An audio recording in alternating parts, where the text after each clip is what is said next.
A Day's Wait by Ernest Hemingway. He came into the room to shut the windows while we were still in bed, and I saw he looked ill. He was shivering, his face was white, and he walked slowly as though it ached to move. A Day's Wait by Ernest Hemingway. What's the matter, Schatz? I've got a headache. You better go back to bed. No, I'm all right. You go to bed. I'll see you when I'm dressed. But when I came downstairs, he was dressed, sitting by the fire, looking a very sick and miserable boy of 9 years.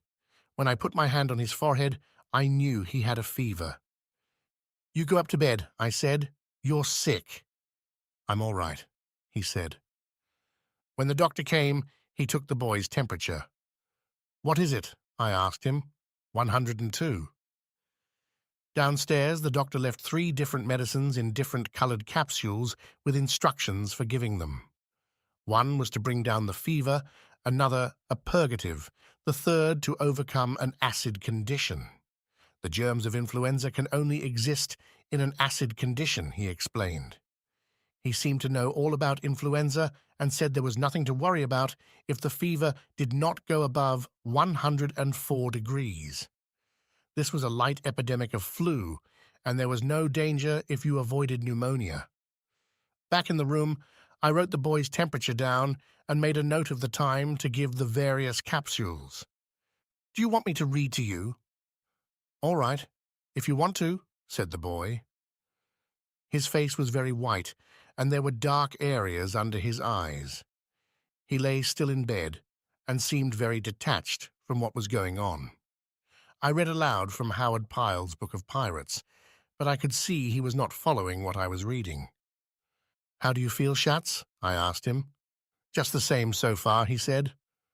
I sat at the foot of the bed and read to myself while I waited for it to be time to give another capsule. It would have been natural for him to go to sleep, but when I looked up, he was looking at the foot of the bed, looking very strangely. Why don't you try to go to sleep? I'll wake you up for the medicine. I'd rather stay awake. After a while, he said to me, You don't have to stay here with me, Papa, if it bothers you. It doesn't bother me. No, I mean you don't have to stay if it's going to bother you. I thought perhaps he was a little light-headed, and after giving him the prescribed capsule at 11 o'clock, I went out for a while. It was a bright, cold day, the ground covered with a sleet that had frozen, so that it seemed as if all the bare trees, the bushes, the cut brush, and all the grass and the bare ground had been varnished with ice.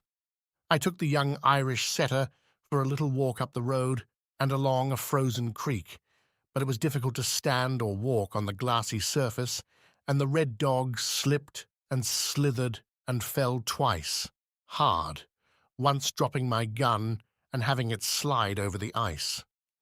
We flushed a covey of quail under a high clay bank with overhanging brush and killed 2 as they went out of sight over the top of the bank.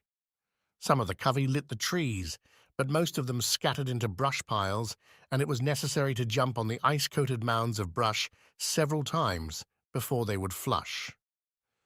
Coming out while you were poised unsteadily on the icy, springy brush, they made difficult shooting and killed 2, missed 5, and started back pleased to have found a covey close to the house, and happy there were so many left to find on another day.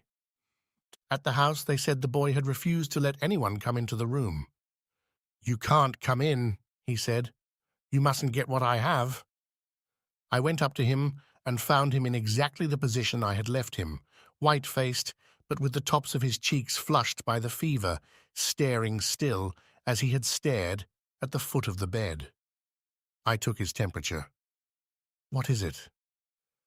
Something like 100, I said. It was 102 4/10. It was 102, he said. Who said so? The doctor. Your temperature is all right, I said. It's nothing to worry about. I don't worry, he said, but I can't keep from thinking. Don't think, I said. Just take it easy. I'm taking it easy, he said, and looked straight ahead. He was evidently holding tight onto himself about something. Take this with water. Do you think it will do any good? Of course it will. I sat down and opened the pirate book and commenced to read, but I could see he was not following, so I stopped. About what time do you think I'm going to die? He asked. What? About how long will it be before I die? You aren't going to die. What's the matter with you? Oh, yes, I am. I heard him say 102. People don't die with a fever of 102. That's a silly way to talk. I know they do. At school in France, the boys told me you can't live with 44 degrees. I've got 102. He had been waiting to die all day, ever since 9 o'clock in the morning. You poor Schatz, I said. Poor old Schatz. It's like miles and kilometers. You aren't going to die. That's a different thermometer. On that thermometer, 37 is normal. On this kind, it's 98. Are you sure? Absolutely, I said. It's like miles and kilometers. You know, like how many kilometers we make when we do 70 in the car? Oh, he said. But his gaze at the foot of his bed relaxed slowly. The hold over himself relaxed too, finally, and the next day it was very slack, and he cried very easily at little things that were of no importance.